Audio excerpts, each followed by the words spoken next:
All right, we are live and welcome back everybody to the Anatomy podcast. After I do believe only one rescheduling, we are sitting down here tonight with Drake Gambill of both parasitic embodiment and necrophilic beatdown, as well as good old Papa Slam, good old Brandon Shobe from Invirulent and from CKB Records. It is good to have you back for now a third time, and this year 2024, the second time, right? Good shit tonight. We're going to be starting out our session by listening to the new Parasitic Embodiment record that Papa Slam also had a hand in, providing the final touches in, correct? Like, you helped produce this record. Yeah, Andrew did an initial run of how he wanted the instruments to sound, and then Shobe came in with my vocals and was supposed to more or less just blend them in, but then he went and did Shobe stuff and got crazy, and then eventually we came full circle where it was like an enhanced, fine-tuned version of Andrew's mix with my vocals. Gotcha. In how I wanted. So it's kind of a joint. It's like, yeah, he did the main mix, but he had a certain restriction or goal in mind with it too.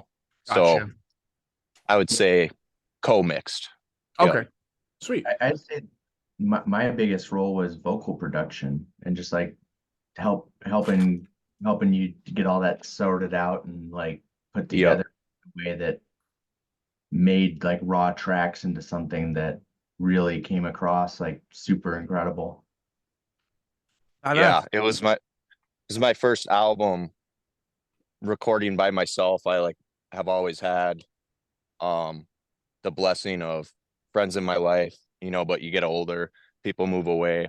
So people are always recording me, or I was at a studio. So then this guy pushed me. He's like, look, I learned how to record. I had the same problem. You can do it. So this album was like me learning, basically.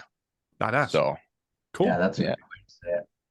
Well, with that being said, let's go ahead and dive head first right into our front to back album listening session for Wrought in Eternity. Let's go.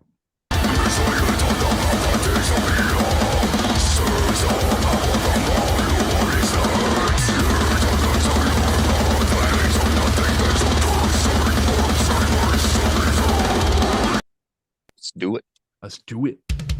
Get a cold one ready, boys.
Ooh, yeah, this is interesting. That drop for a cowboy, Sun Eater bass.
Yummy. That's the opener.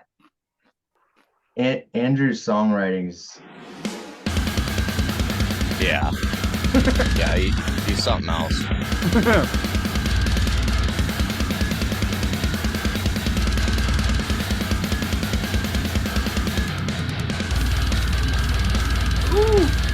Too stubborn.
About that.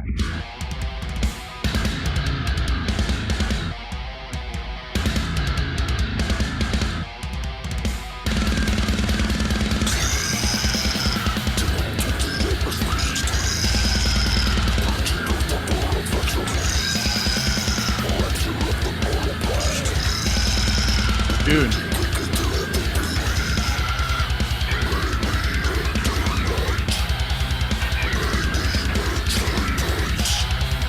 These snorts coming up, or Shobe. Shobe actually backed me a lot on this track.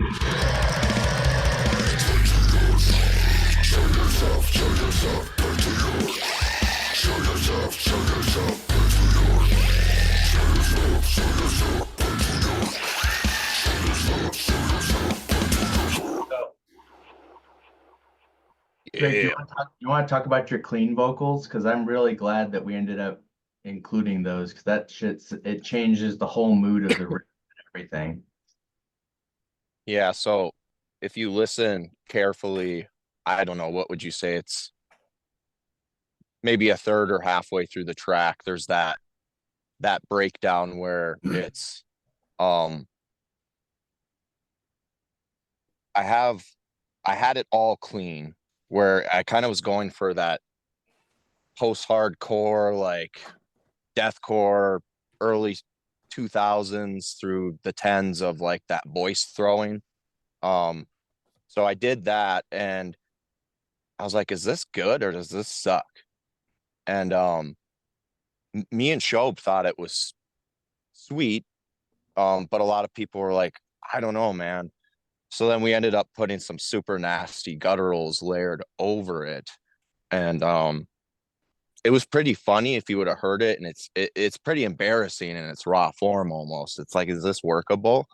And Shobe made it sound amazing. So it was kind of like one of those experimental little throw like a clean part in there. Having your real voice and not just hiding find the like of like a distorted vocal, like actually showing what you sound like when you talk. You know, a lot of people don't want to do that. They just want to only be brutal all the time. But then it creates that slipping or like that voice throwing effect where you're like, I'm regular, and then I'm like transforming into this monster, and like it kind of gives someone something to people to relate to.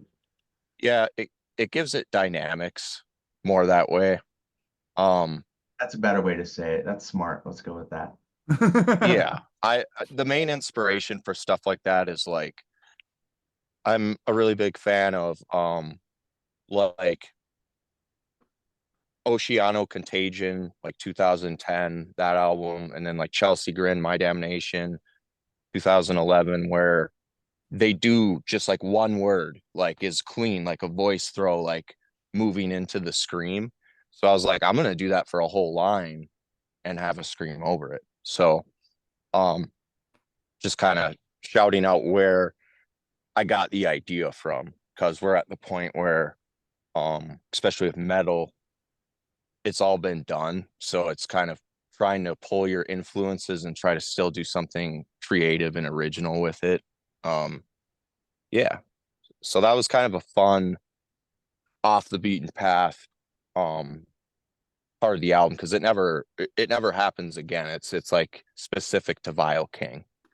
So there you go. I do appreciate you deciding to mention that in the moment and stuff, because I mean, dude, with this album by itself, there are 11 tracks. That is, officially 32 minutes and 40 seconds of deathcore, of metal, of slam influence, of well articulated vocal spectrum.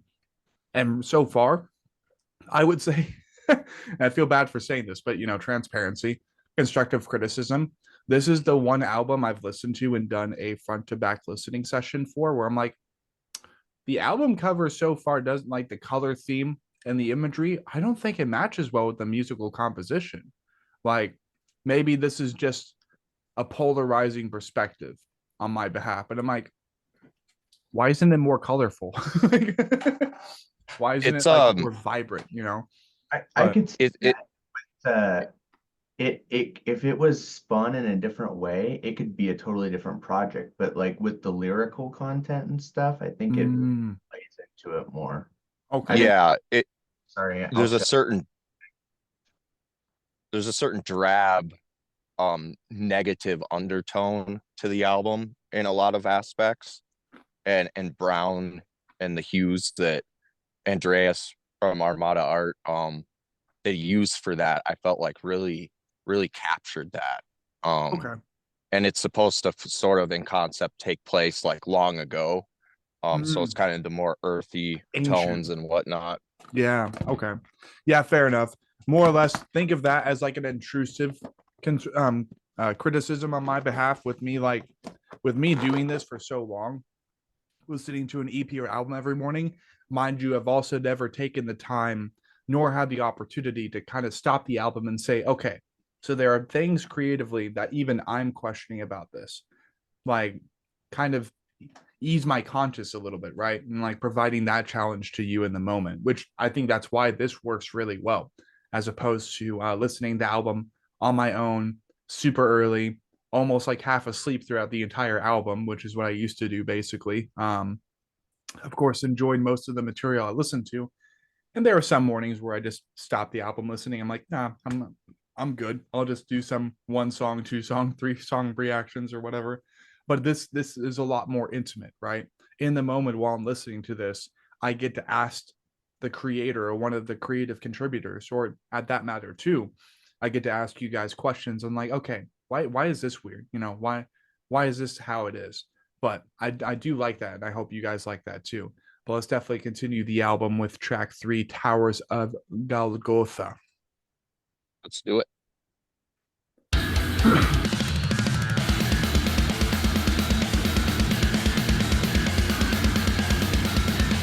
Immediately.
Cool. Oh, this is Andrew's favorite song. Yeah, this tappity shit.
Coming up's another example of like that voice throw influence leading into the breakdown.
It's probably my favorite one. I think this would have been the second one I recorded on the album. So I was kind of still figuring it out.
Fuck, bro.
What the fuck?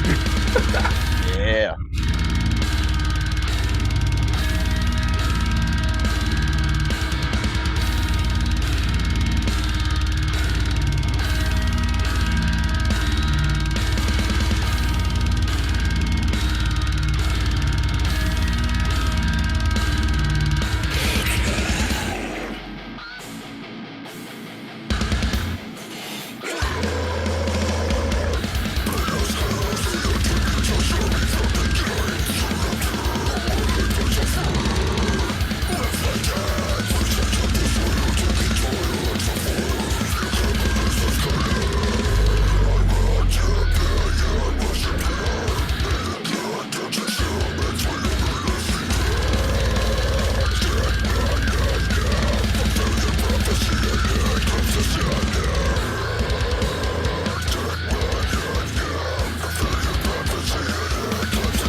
Earth moving riff. Big drop. Yep. The big swoop. Slow burn, yeah. I wish I still had hair. I like it. I like the Walter White look.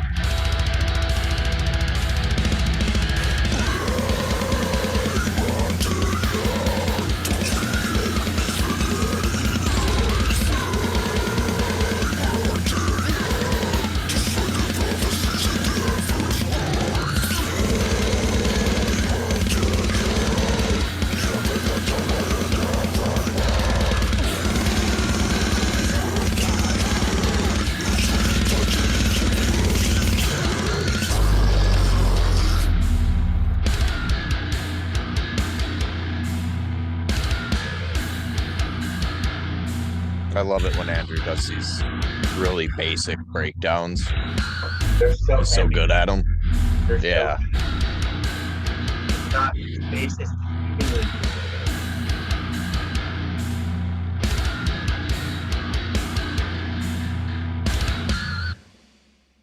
Yeah, it's deceivingly basic. Yeah, but he's just a songwriter where he can make it sick in that sense.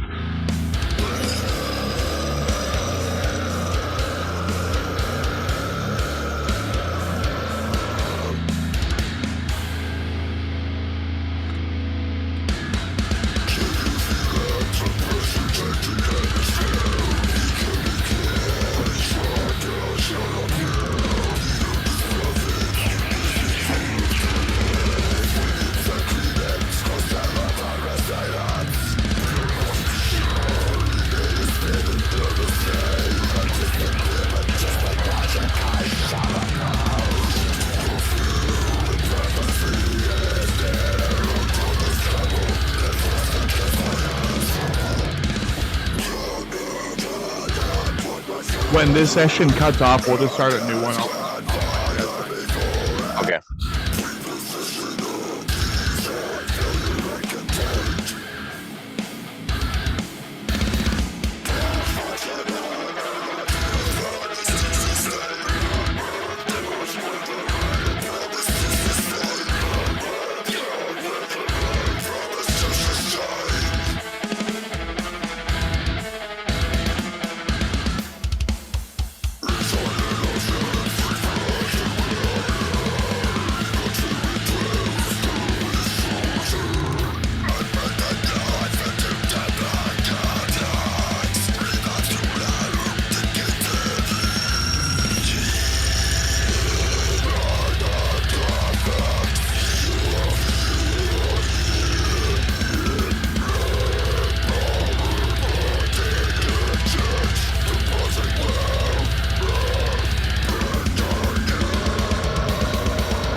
This is so good. Thank you.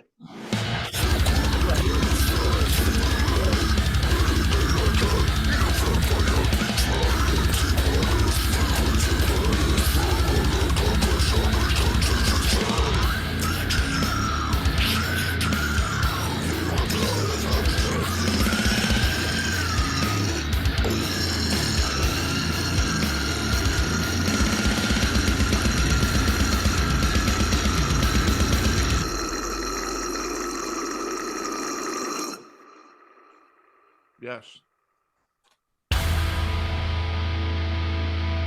Okay, so this was the single with the lyric video.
This is probably my favorite breakdown.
Session.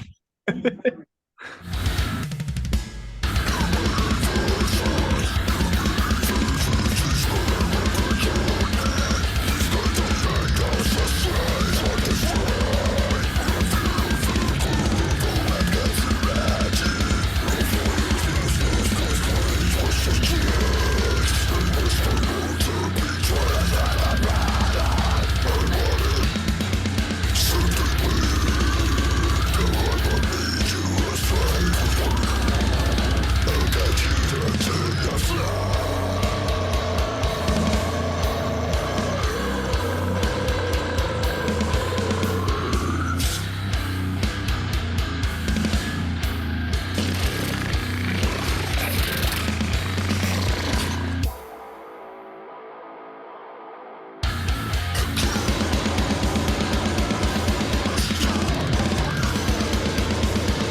Okay, so this would have been the first song written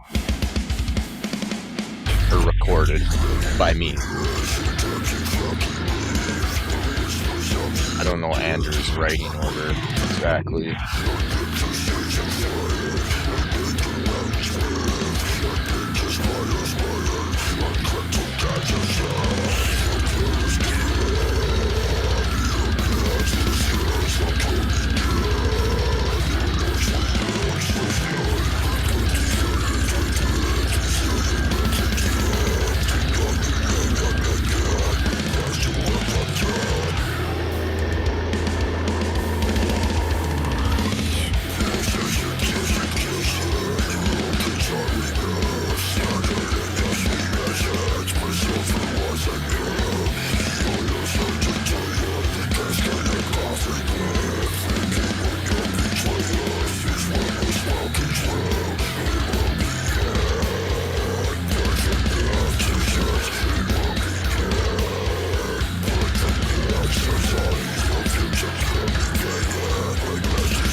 Yeah, so this is the one that Shobe is featured on. This is him opening. There's a lot of back and forth between us, as opposed to him appearing once, like a lot of feature structures. I just have him do the whole song traded with me.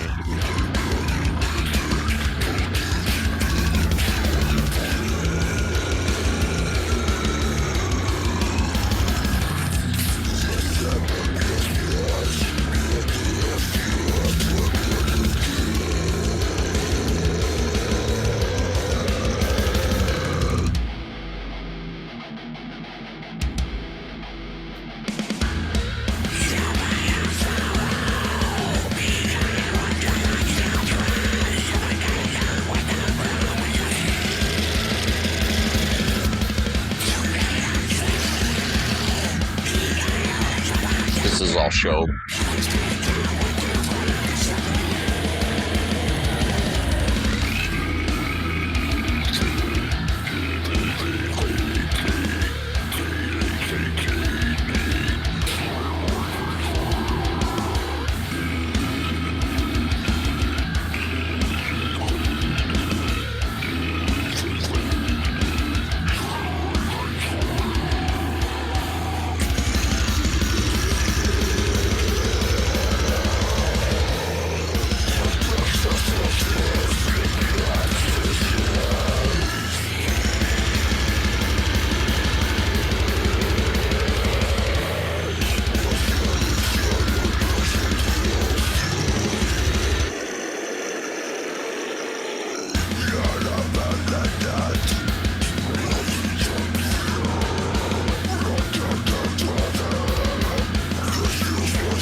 Badass.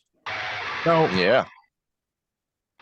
That was that end call out part. That was one thing that I feel like I'm glad that was a producer note. I was like, hey, there's something. I don't know. Maybe if you take that line that you said over here and we said it again, and I think that's probably one of my favorite parts in the song. Me too, in the whole album. But that part was silent. I was gonna go for you think the album's over, and then it's like boom, it comes back. But then Shobe was like, I have a really good idea for that. And I was like, damn, okay. And then once I did it, I was like, oh yeah. Yeah, that's way more climatic and It makes it makes that impact just fucking crazy. Yeah, you can't imagine it not being there now, for sure. So there was a lot of that. Me and Shobe do a lot of that with we're kind of each other's guinea pigs for a lot of things, and like we send each other everything we're working on before it's out, and it's like I'll tell him ideas I have or constructive criticism for like envy and things like that, and he does the same for me. So, and there's a lot of that on this album. There's a lot of his ideas on there as well, for sure. I was going to say the same thing with Necrothuggin, because I was recording at the same time that you were doing this, and like seeing how you structure your vocals with like, I mean, it sounds like there's a bunch of crazy effects, but there's really not. Like he'll have a couple layers and his techniques are just really tight. And so when he can do a layer, it doesn't sound bad because his delivery is so precise every time. Yeah. And yeah, you gotta get that synergy. It got me thinking like, oh shit, like I've got to step up my game and like yeah.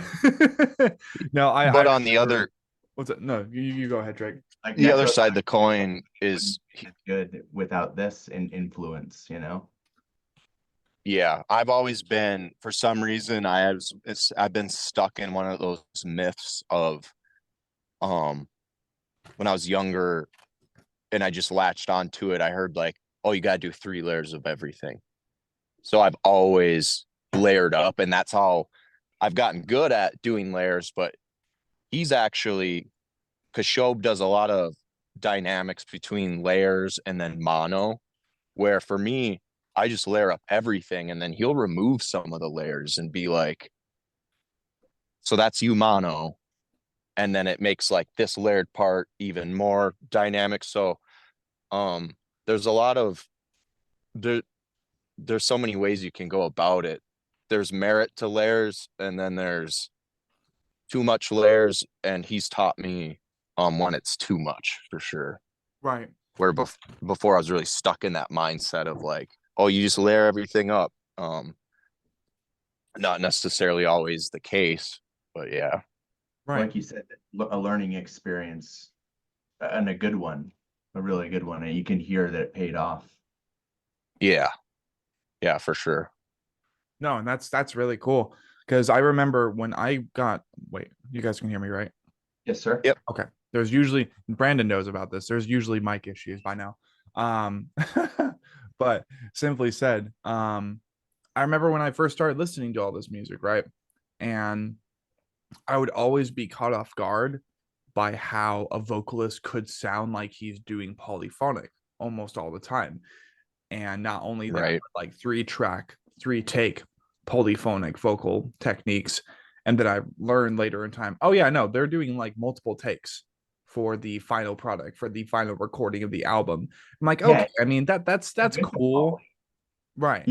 It's like layered polys. It's like, holy shit, dude, you sound like God. No wonder. Yeah, exactly. Yeah. And then my solution to that, as far as getting my own project started, I said, you know what? I mean, that's cool. I get it. I get why that's a thing. But what if there are 5 vocal takes? There are 5 different vocal tracks because there are 5 different members in the band, right? For me, I want to not ever overproduce, over-record, over-track, overtake per se, but instead have it to be where just every member in the project is doing something, whether they were doing clean, throne vocals, call out vocals, that type of shit. I don't want to worry about doing 3 different takes of lows, 3 different takes of highs for each of those 5 people, especially if I'm aiming to be a part of a more chorus based band or a more like heavy choir band, right? That would just be so much work, so much unnecessary work. But of course, that also comes with me not knowing really how sound engineering works. So I definitely need to learn how to do that. And thankfully, one of the people auditioning for my own project, he actually kind of knows how to dabble in sound engineering. Apparently, he worked with Veil of Nath recently. So shout out to him. Hope that audition goes well. I hope everything goes well with that. But we're not talking about blind tonight. Not really. This is the Anatomy Podcast for parasitic embodiment. And then we also have one of the gentlemen behind the album, one of the people who provided the final details alongside instrumentalist Andrew. We have Papa Slam returning from Invirulent once again. And of course, final touch for a front to back session would be review. And somehow now I got to pretend that you guys aren't here. For me, as far as review, as far as critique and rating, lyrical rating, right? We have yet to go under the skin of this album in session, which we will be doing here pretty soon, sometime tonight, right? Other than that, don't really have a clue what's going on. But I know Drake will be telling us a bit about that, so we'll keep that neutral for now. Here, vocal rating, right? This is the reason we're in session tonight, really, if I'm being completely honest. I heard Drake and his vocal efforts on Necrophilic Beatdown. And then soon after that, given some time, I do believe you ended up reaching out to me, or I commented in the section, like the comment section on a Facebook post for one of the title tracks. No, not one of the title tracks, one of the Ritual of Kajite or Kajite. Kashtier, yeah. Kashtier. Okay. Sorry. So I listened, I went into the comment section of one of those posts regarding this album, and I said I would love to get this band, pardon me, on the Anatomy Podcast to promote it, as the formula goes, as I usually do when we're first getting things like this set up. That would be the vocal rating, right? Drake is probably one of my recent favorite heavy vocalists because he's able to harness all of these heavier techniques, whether through deathcore for parasitic embodiment or through the more slam spectrum, the more slam filter for his project Necrophilic Beatdown. Either way, either which way, he is extremely articulated. And basically, I don't have to go through the lyrics 3 or 4 times per song to understand what the fuck he's saying. Right. It's incredible. It's incredible that a slam vocalist is as heavy, slimy, even with his spectrum, guttural with his spectrum, even chirpy, which, you know, chirpy would just be a term I use in reference to David Simonich III and his more iconic, like that type of shit. Yeah. And Dan Tucker from Crown Magnetar does it as well now, which is really sick to see. A lot more vocalists are starting to they're so good. Chirps. They're so good. There are a great many techniques that you harnessed on this album alone. And therefore, of course, to give you a little my vocal rating would definitely be a fat fucking 10. Thank you, man. Of course. It's just very articulated. And I want to see more vocalists like you going into the near future. I really, really do. Like, so I get the culture behind it. And hell, me 3 years ago wouldn't even be able to grasp at the straws in appreciating the culture and why many iconic slam bands even aren't that articulated. It's more like, you know, like all that shit. That's been a testament since the beginning of this scene. It's almost like an accent to me now, right? It's like trying to learn a new language. And sometimes, like we joked about in the Necrothuggin edition of the Anatomy Podcast for Invirulent, well, sometimes they pretend that there are lyrics, but there aren't actually lyrics. So it's always a treat to see such a heavy band, not only articulate with the vocal spectrums, but segueing into the instrumental rating. This album, again, I can still state that it kind of didn't really match the vibe visually with the album. But what I will say is that, as was mentioned earlier in session, Job for a Cowboy was mentioned. Now, despite them being other AZ local deathcore icons, I have yet to listen to Moon Healer. I have yet to listen to really anything by Job for a Cowboy other than Entombment of a Machine, with all of the various vocal covers that there are, that many of my friends have done now. But what I can say is that I could compare the instrumental compositions, the musical compositions done by Andrew, to that of Job for a Cowboy, Angel Maker, The Exiled Martyr, and a couple of those other MySpace era deathcore bands.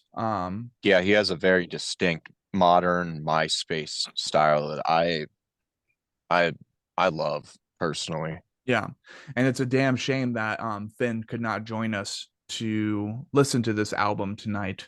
He was simply preoccupied and let me know that it's probably not a good night for him to be jumping into session, but I know he would have absolutely loved the musical compositions in this record as well. MySpace era, that's his era. That's basically our divide as far as our participation and our history in the band, our know-how, our intuition, insight with the scene, is that I just completely missed the MySpace era.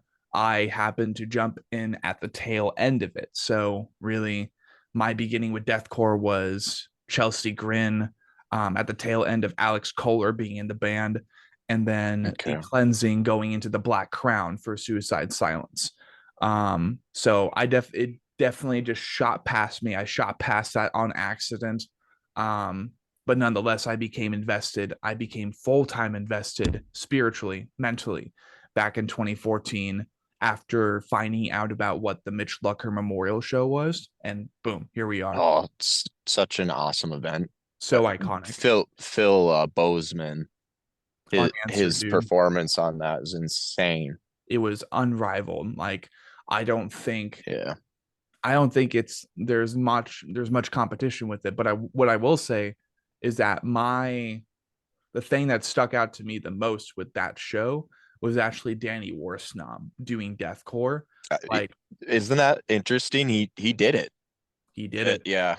And I'm a huge Asking Alexandria fan of the first two albums in particular. But okay. Yeah. They've kind of fallen off a bit. Especially I got to catch them at Warped Tour during Reckless and Relentless, I think. Lucky bastard. During that cycle. And he's always been a bit spotty live. But he's live now, it's pretty rough. He won't even there's been recent years where he won't even do the harsh vocals anymore live. But he's still, every once in a while people will upload, like, which it's sad it has to be like that. They're like, here's actually a good one. So he still can do it, but yeah, sometimes it's like that, you know.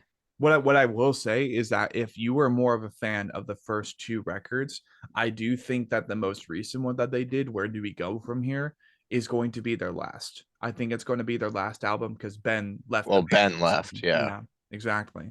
But that album actually is pretty good too. Thank you. That last one. I'm glad you agree with that. I listened to all of them, but right. Yeah. That album, man, like, I want to get it on vinyl so bad. It's a good the mix is nuts. Yeah, exactly. Like the breakdown parts that are, like, in a nutshell, it's like butt rock breakdowns, but they're not when they do it. It's like so good, you know, where you're like, dude, that's actually heavy still. That's insane. Right. So seriously, a big part of it's the mix on that one. No, such a good record though. And kind of grounding back to Parasitic Embodiment, of course, this record is also fantastic. So, Andrew, we're going to give you a fat 10 out of 10, my friend, because I loved everything I heard on this record.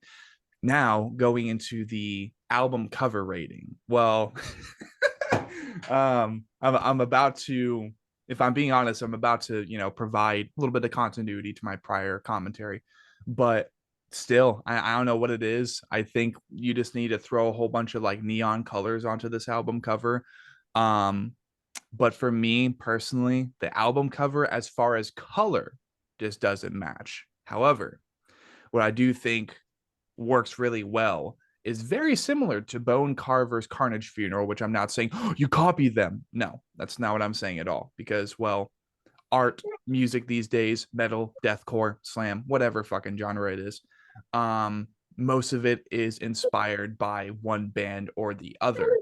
Deciding what bands inspire those records, that's what you have yet to find out, right? And that's what we will be looking to find out in session. I just seen Slamdon's wife. She's mythical.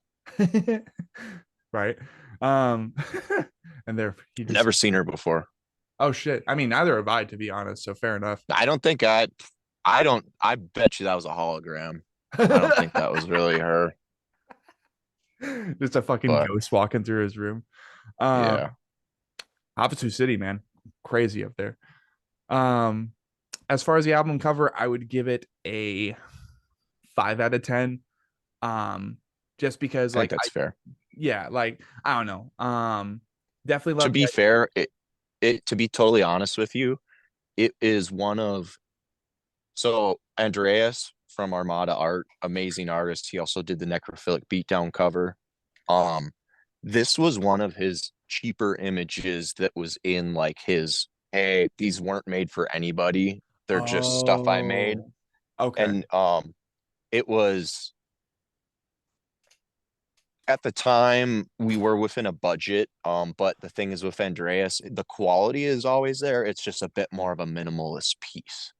But that also, I always think ahead where, the next album, if we have them do a full fleshed out one, it's like Distant, where they did the EP where it's the zoomed in part, the Dusk of Anguish, and then they're like, oh, actually, and it's like the full length album where it's like zoomed out the whole scene. It's like this can progress and level up in a sense, but you sacrifice a little bit of like you said, the busyness. Andrews, I agree, he is a very dynamic, exciting. Side note, he was really trying to channel like the first Infant Annihilator album, stuff like that. And you can hear it in the drum machine and stuff. It's just so over the top, yeah. And or how he programmed them. And yeah, so this, I could totally, I haven't thought of it that way, but I could totally see what you mean. That I feel like concept wise though, yes, it does fit it pretty well. So. Right. And like again, that's the sheer ignorance of like me not being provided the lyrical context just yet. So I'm sure once we get to that point in the session tonight, I'll be like, oh, I feel like an asshole. Sorry, the album cover does work.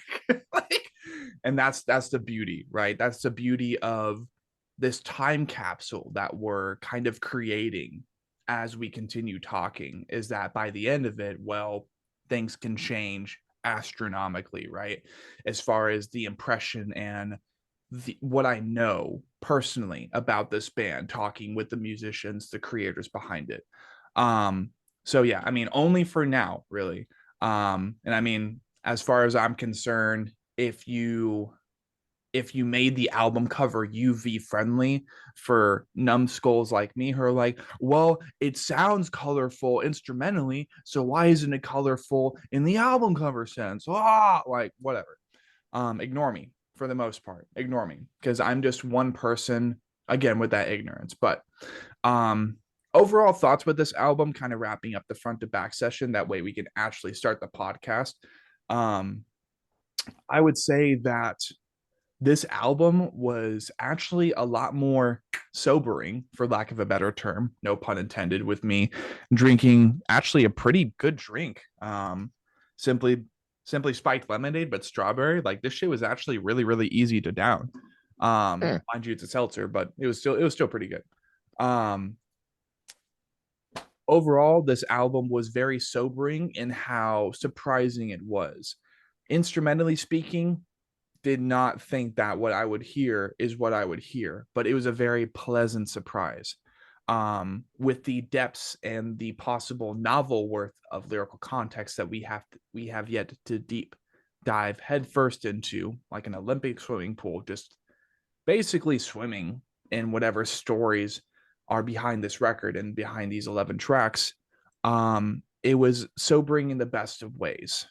And I look forward to piecing together and providing the world a first impression on podcast, in session, with both one of the main lyricists, the vocalist, and someone who is also behind the scenes helping with the finishing pieces, the finishing details.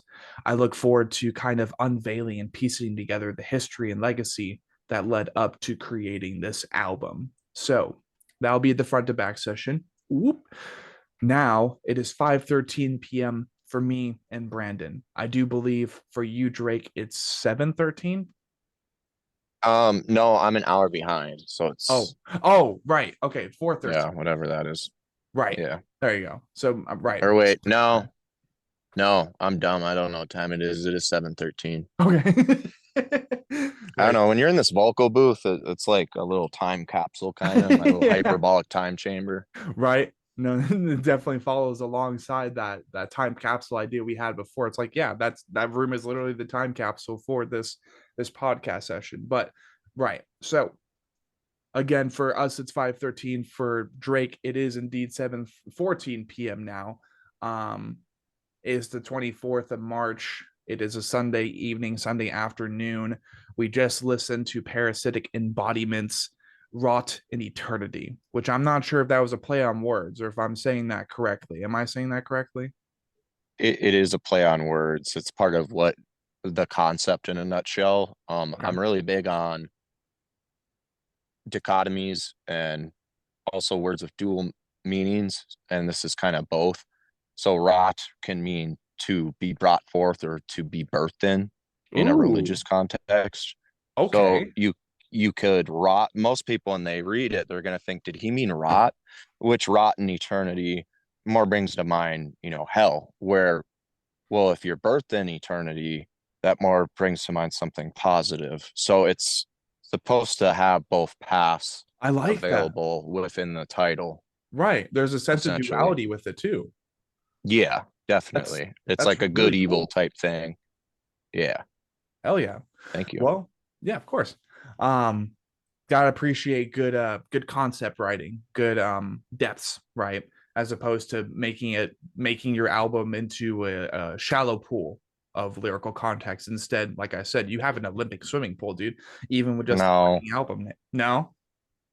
No, he's pretending like he has shallow writing, but he has the most he's trying so hard to be a shallow. He couldn't be one if he tried. So it's like no, he's right though. You literally bring an Olympic swimming pool. So yeah. And I'm glad to kind of, if nothing else, summon some appreciation, conjure some appreciation for those depths, because we don't have that enough in the counterculture music world, aside from major acts like Silent Planet, which, well, that's why they're my favorite band of all time, is because they have those Olympic swimming pools worth of lyrical depth and knowledge, insight in their songs that sometimes even compel you to do research projects or look into certain conspiracy theories. But that's besides the point.